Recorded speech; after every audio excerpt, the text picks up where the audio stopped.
Cześć, tu Andrzej, Witryna Świat Ducha. Dzisiaj chciałem powiedzieć Wam o obszarze emocji i spojrzeniu na ten obszar z punktu widzenia ezoteryki. To znaczy, jak to tam duchowo się dzieje. Ten obszar jest to część obszaru samsarycznego, czyli takiego ułudnego, w którym jest karma, w którym są postawy duszy. I dzisiaj chciałem właśnie pokazać, jakie tam procesy, jakie tam postawy zachodzą. Więc ten obszar emocji jest jednym z wielu. Generalnie można powiedzieć 7 jest poziomów, 7 ciał. Ciało fizyczne, ciało eteryczne, oba stanowią ciało takie do życia tutaj na ziemi. Później jest ciało emocjonalne, czyli inaczej astralne. Tutaj na przykład mają to zwierzęta, bardzo mocno rozbudowane i zwierzęta się jakby porozumiewają, reagują na poziomie emocji, no i ludzie też. Później jest ciało mentalne, czyli tutaj jest nazywanie, określanie, klasyfikowanie, intelektualne działania. Następne jest ciało przyczynowe. To już jest 5. z kolei sfera przyczynowa, gdzie jest zrozumienie przyczyny i skutku. Tam się mieści też i karma wielowcieleniowa, postawy duszy wielowcieleniowe. Dalej jest sfera buddhialna i to jest 6. oceny wartości i jakości. I 7. jeszcze ostatnie w obszarze tej niższej samsary to jest sfera atmaniczna, gdzie są idee, ideały, działania religijne i tak dalej. Także zaczynamy od obszaru emocji, pierwszego, powiedzmy sobie, takiego niewidzialnego, w cudzysłowie, obszaru. I w tym obszarze można wymienić, jak też i w innych, obszary jasnych, zdrowych emocji, działań i obszar już nie takich jasnych, ciemnych. Te ciemne są w postaci, powiedzmy sobie, mniejszego czy większego cierpienia i reakcji na to cierpienie, no bo ten świat, który tutaj mamy, no nie jest idealnym światem. Jeżeli ciemni wchodzą, no to też i są białe postawy, które chciałyby tak jakby skontrolować te ciemne, żeby się ciemne nie rozponaszały. Chodzi o to, że ciemne istoty, czy w ogóle istoty z łuku zstępującego, nazywane też upadłymi aniołami, czy upadającymi aniołami, same w obszarze swoim wytworzyły zarówno postawy ciemne, jak i białe, żeby się, można tak nieładnie powiedzieć, naparzać między sobą i żeby dać wyobrażenie, że to jest coś realnego. Jak mówiłem, samsara jest nierealna, jest to maja, jest to ułuda i ciemni chcą, żebyśmy myśleli, że to jest coś prawdziwego i żebyśmy się zaangażowali w to. Oni tutaj też mają dosyć istotne relacje między sobą, w które też ludzi chcą wciągnąć duszę w te relacje. To jeszcze nie są sprawy demoniczne, o których troszeczkę później, ale to jest, jakby to powiedzieć, taka przepychanka na co dzień, takie codzienne niechęci, codzienne tam próby jakby ustawiania, żeby było w miarę w porządku, takie rzeczy. No i ostatnie to też są obecne, ale to już są jakby taki najciemniejszy kaliber tego, są to po prostu postawy demoniczne jakieś, o których też troszeczkę powiem. Proszę się nie bać, naprawdę to wszystko jest pod naszą kontrolą. Nasze życie jest pod naszą kontrolą, o ile nie damy komuś zawłaszczyć siebie i nie damy naiwnie wejść sobie w jakieś obszary, czy to ciemne, czy to białe, czy to aż nawet i demoniczne. My możemy zawsze mieć przed oczyma jasne, zdrowe, czyste, boskie, świetliste energie i albo dążyć do nich, albo też uwalniać się z ciemnego, tak żeby do jasności podążać. Więc tak, zacznijmy od zdrowych. Tutaj mamy zdrowe pragnienia, zdrowe przeżycia typu radość, serdeczność. Ludzie jak małe dzieci próbują się bawić. Małe dzieci nie są obciążone zwykle, nie mają jeszcze takich obciążeń, więc próbują wyrażać to, z czym przyszły. Te boskie, czyste energie, które w nich są, próbują się tymi energiami też dzielić. To jest wspaniałe, kiedy rodzice, kiedy dorośli są w stanie to przyjąć i iść w tym kierunku, który jest inspirowany przez małe dzieci, małe zwierzątka i tak dalej. No to jest tutaj radość, serdeczność, zabawa, przyjemność, zmysłowa też przyjemność. No nic złego jest zmysłowa przyjemność. Na przykład coś, co w ostatnim, dajmy na to, stuleciu zostało bardzo zaniedbane, czyli dotykanie się, głaskanie się, obejmowanie się, przytulanie się. Te rzeczy też są czyste. Mogą nie nieść za sobą obciążających jakichś energii, treści, czy tam ciemnych intencji. Tak? Mówi się o złym dotyku. To znaczy takim, który powoduje zaburzenia seksualne, który powoduje traumy seksualne. To oczywiście istnieje. Tyle, że jakby to powiedzieć, żeby człowiek miał ten zły dotyk, musi mieć albo sam osobiście jakieś intencje nieczyste i z takimi iść w kierunku drugiego, albo jego dusza musi mieć po prostu gdzieś tam wsówkę, wtyczkę od ciemnych sił,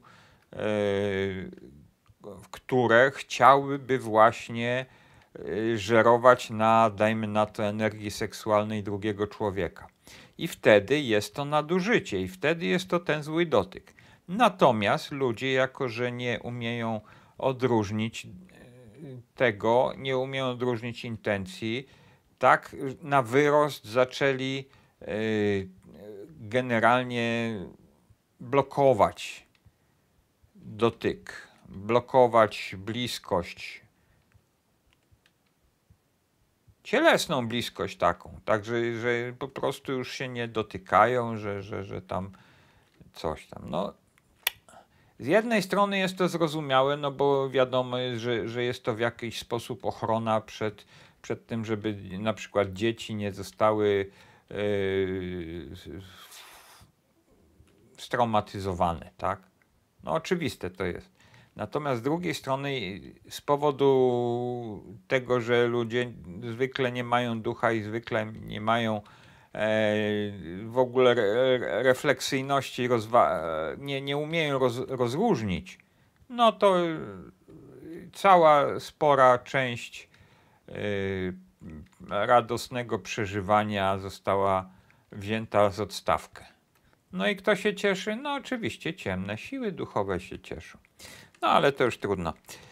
Ja tego nie zmienię. Taki jest trend, zresztą jest to część trendu związanego z epoką wodnika. a wodnik jest indywidualistą, no więc ciemni wzięli się na tej fali indywidualizmu i zaczęli robić to. Okej, ich sprawa. Dobra. Dalsze zdrowe, jasne emocje. Na przykład przyjęcia, imprezy, ucztowanie, celebrowanie życia z przyjaciółmi. To też bardzo emocjonalne, emocjonujące mogą być fajne przeżycia. Może być radość w rodzinie, wyjazdy razem, mogą być to wspólne przeżycia, wspólne wycieczki, wspólne spacery, gry, rozmowy, rozważania.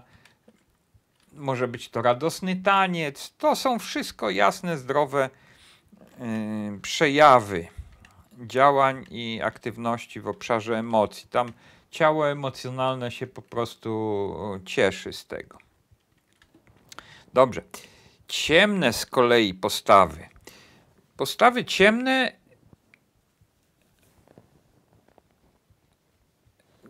są jakby bardzo często uruchamiane w sprzeciwie na to, co się dzieje na świecie. Na przykład jesteśmy bombardowani jakimiś ciężkimi informacjami, tak? Ciemni gdzieś tam zaczęli nas bombardować jakimiś ciężkimi informacjami.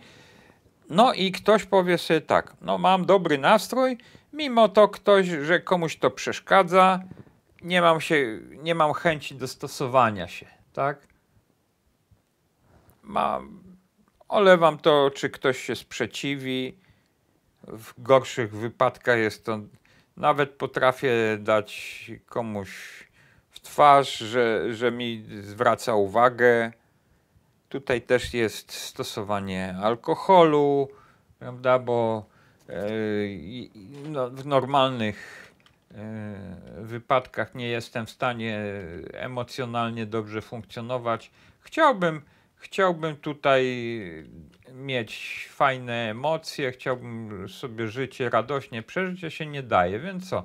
No to próbuję jakoś to wspomagać siebie, tak czy inaczej, gorzej czy lepiej, a alkohol mi daje trochę relaksu, więc mam w nosie innych, to będę pić po prostu, to piwo mnie jakoś tam znieczula, no to mam lepszy nastrój, tak?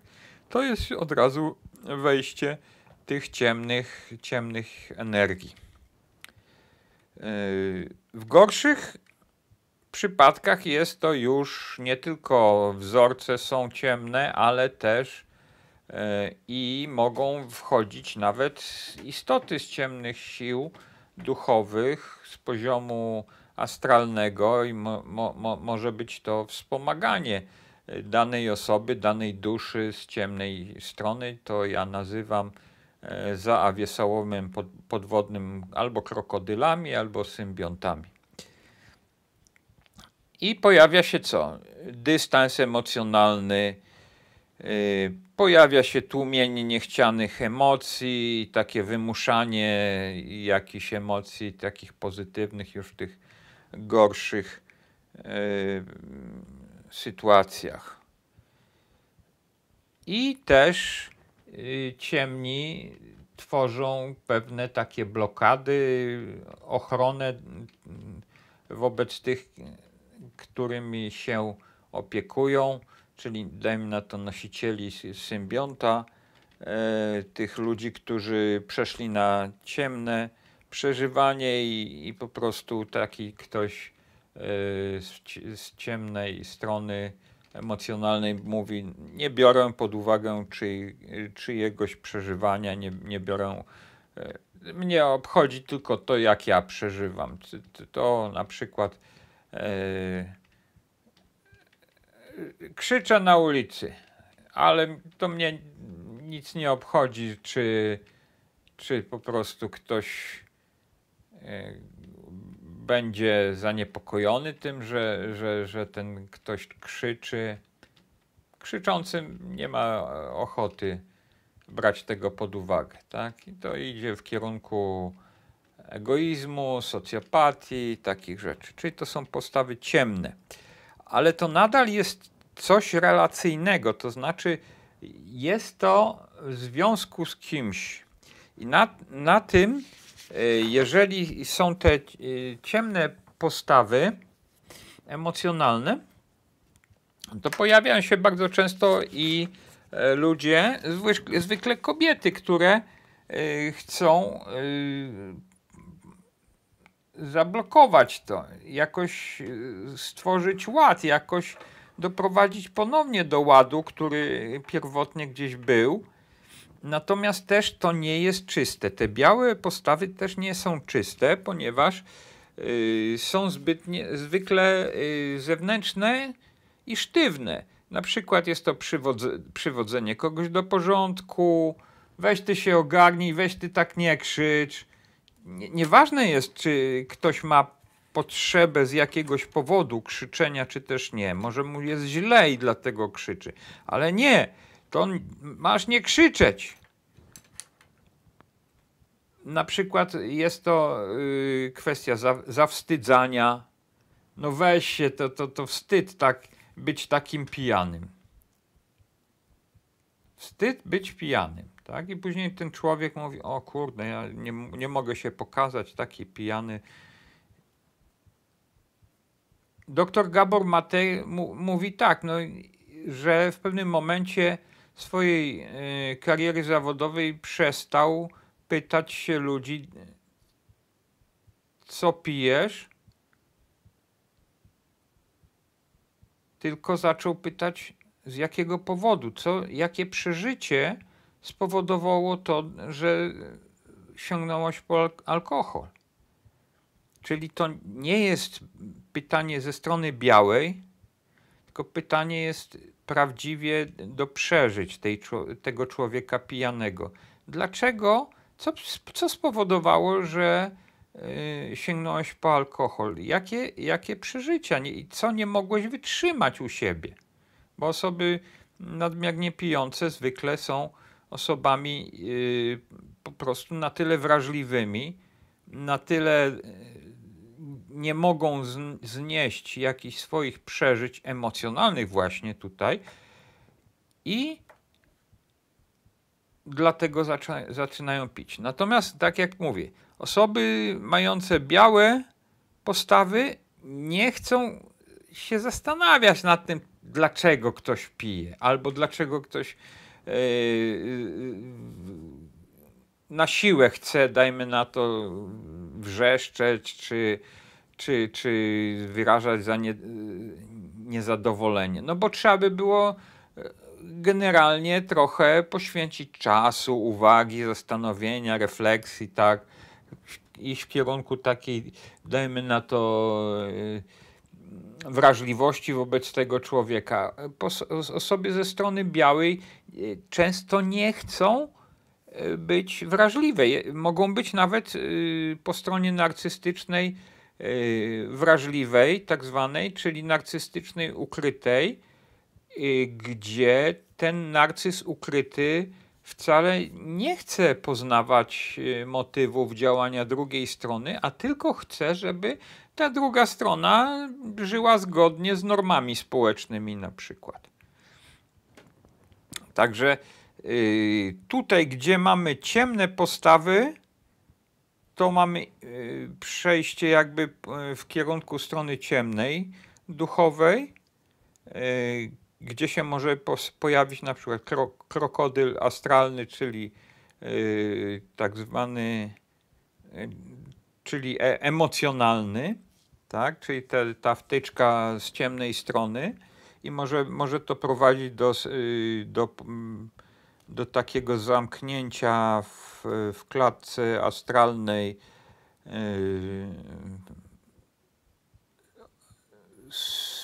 ze wspomaganiem od ciemnych sił, albo właśnie strona biała, może być to reakcja bezpośrednio na tą stronę i tamta strona może być narcystyczna, jawnie, może być to narcyz wielkościowy, a tutaj może być po stronie białej narcyz ukryty, narcyz wrażliwy, który by chciał zawstydzać, przywoływać do porządku. On nie będzie taki aż, powiedzmy sobie, jawnie agresywny, ale może być to, co się nazywa pasywną agresją. Czyli właśnie zawstydzanie, oskarżanie, karanie, jak ty możesz, patrzenie z zewnątrz na danego człowieka takie bez wrażliwości, tylko tak, żeby uspokoić, żeby sytuacja do jakiegoś porządku doszła i reszta nie obchodzi tej osoby, która jest po stronie białej. To ona się zamyka w sobie i ma swoje rzeczy, jakieś ma swoje obowiązki i tyle. Dobrze. Czyli te dwie postawy, ciemne i białe, razem, można powiedzieć, że są relacyjne. Jedna wobec drugiej ma relację. Zauważmy, że nie mają bezpośrednio relacji z obszarem zdrowia. I można przejść do obszaru zdrowia, nie mając wręcz kontaktu ani z ciemnymi, ani z białymi. Oni tam mogą sobie ze sobą drzeć koty, a my możemy przechodzić do obszaru zdrowia, jasności, jasnych, świetlistych energii i nie musimy tam mieć z tymi emocjami obciążonymi związku. No i ostatni kawałek tej układanki jest, jakby to powiedzieć, najciemniejszy. Są to osoby, które niestety poddały się takim zdegradowanym, już mocno sprofanowanym demonicznie postawom. Można powiedzieć, że te osoby już są jakby przejęte przez ciemne siły na tyle, że już im nie zależy ani na relacjach, ani na ludziach. Są bardzo często mocno pod wpływem, dajmy na to, jakichś używek, narkotyków, alkoholu, papierosów. Mogą być już zaangażowani w jakieś ciemne zależności. Mogą być to na przykład te sztywne rytuały jakieś. Niekoniecznie demoniczne, mogą być to sztywne rytuały rodzinne na przykład. Demoniczne mogą być wręcz na przykład jakieś święta. Obchodzenie świąt może być demoniczne. Dlaczego? Dlatego, że dajmy na to, że się zmusza wręcz młodsze pokolenie, żeby się poddało na sztywno tradycjom. Jak młodzi nie chcą tego, młodzi chcą się bawić, radość chcą mieć, a tutaj się ich na przykład na sztywno sadza przy stole i musi, tutaj jest taka nasza tradycja i musisz to zrobić, tak? Albo jakieś religijne rytuały, które nie uwzględniają wręcz potrzeb człowieka, czy nie uwzględniają przeżyć człowieka. Jak najbardziej mogą być rytuałami, w których uczestniczą siły demoniczne. I to niezależnie od denominacji, od tego, jaka to jest religia, taka czy inna. Jeżeli się gdziekolwiek, kogokolwiek przymusza, zmusza tak na twardo, jest to obszar demoniczny. Także tutaj też można wymienić jakieś grupy nacisku, jakieś krzywdzenie rówieśnicze, jakieś grupy wywierające wpływ rówieśniczy w szkole. Mogą być to gangi, mafie, rodziny z bezwzględnie ustalonymi rytuałami, z podległością jakaś. Mogą być to wymaganie podporządkowania się takiego na sztywno, bezwzględnie na to, czy są powody do tego, że samo podporządkowanie się jest ważniejsze. No na przykład w wojsku niekiedy bywały, mam nadzieję, że już coraz mniej są takie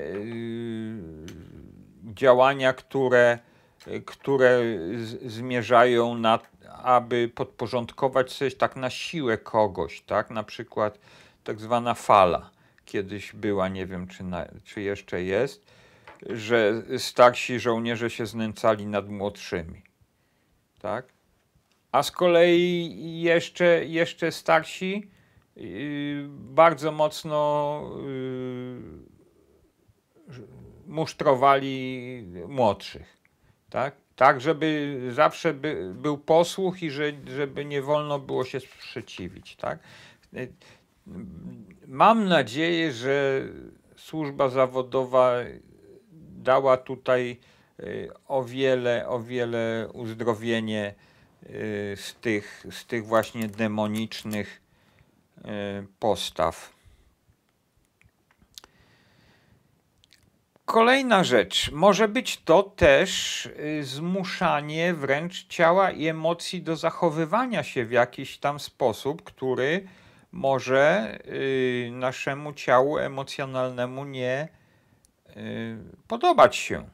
Czyli na przykład może być to no chociażby teatr, bycie aktorem w teatrze. Komuś się, dajmy na to, w danym dniu chce płakać, a ma odgrywać na scenie człowieka radosnego.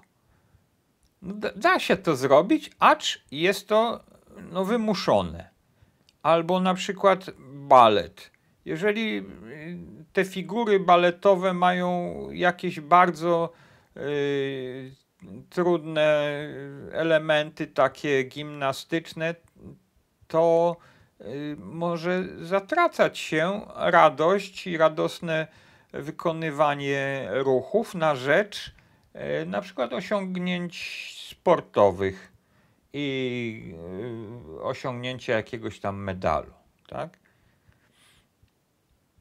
Jakaś gimnastyka wyczynowa, tak? Albo na przykład biegi. Zamiast biec radośnie, z radością, to sportowcy mogą demonicznie przesilać się. Może być to właśnie taka działalność, która gdzieś jednak przyciąga ciemne siły. Popatrzmy się na przykład na zwierzęta, na drzewa. Tam nie ma takiego bardzo często napięcia, że drzewo musi wyrosnąć na rozkaz, albo że są 3 drzewa, no to one rosną w odległości pewnej od siebie, ale konkurują ze sobą i się wysilają, które będzie na przykład najwyższe, tak? No ja rozumiem, jeżeli są stłoczone, no to chcą po prostu trochę więcej słońca. To nie jest demoniczne, to jest po prostu przeżyciowe. Ja chcę przeżyć, tak? Ja tutaj chcę trochę słoneczka, żebym miał przeżyć. No niektóre niestety nie dostają tego słoneczka, tak?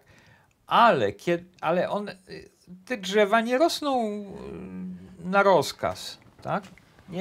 Nie wysilają się. Jest takie ładne powiedzenie,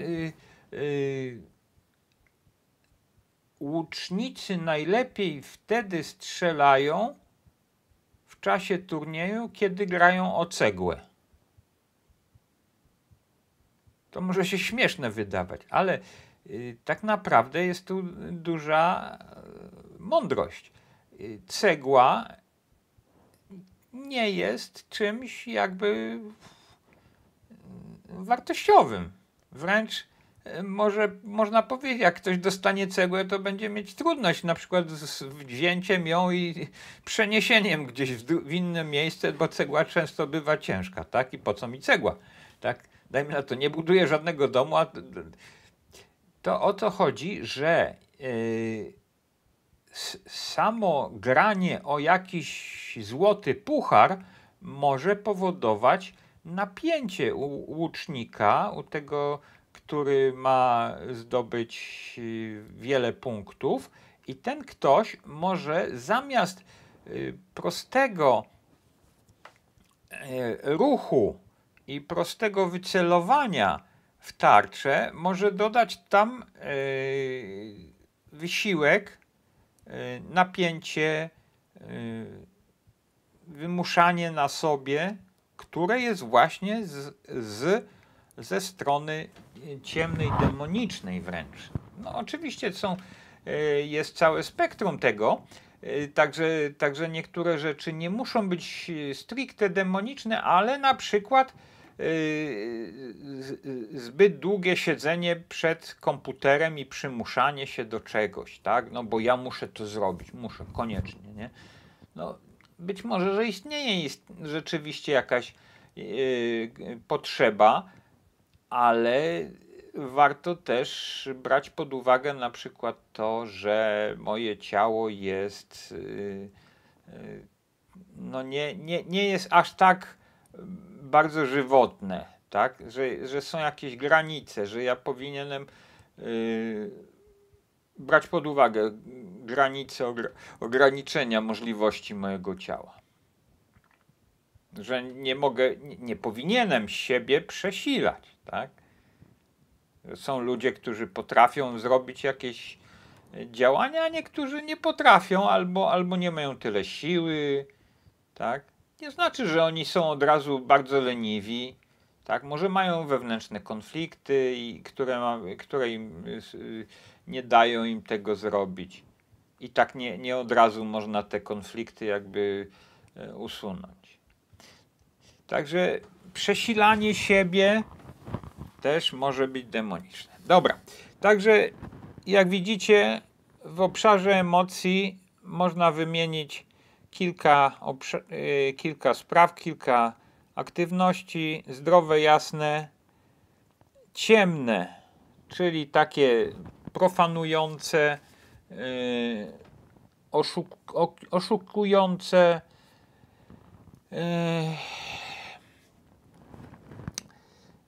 emocjonalnie. Tutaj są też takie, w tych ciemnych są takie działania takie wolnościowe, na przykład buntowanie się, że dajmy na to, gdzieś są jakieś pewne normy, a ktoś się tam zbuntuje i będzie chciał pokazać, że on jest wolny, tak? Taki wolnościowy, ja to nazywam, buntownik, tak? Przeciwną stroną do ciemnych są biali, którzy starają się tych ciemnych wprowadzić w pewne ramy emocjonalne, żeby no nie wierzgaj tak bardzo, tak? Weź się opanuj. Niezależnie co i dlaczego przeżywasz, ale nie masz tutaj, nie dajemy ci tutaj prawa do tego i masz się podporządkować. No i tak jak ostatnio mówiłem, te demoniczne już działania w obszarze emocji, czyli obszarze astralnym, inaczej w ezoteryce znanym jako astralny. No także to jest jeden z kilku obszarów, akurat obszar przeżyć emocji. Zapraszam na witrynę Świat Ducha. Jeżeli te treści, filmy, które tworzę, dają ci jakieś zrozumienie lepsze siebie i świata, to zapraszam do dania mi darowizny, tak to się nazywa. Nie lubię tego słowa, darowizna. Jakoś nie wiem. A w każdym razie na witrynie jest powiedziane, jak to zrobić. Dobrze. Miłego dnia. Na razie.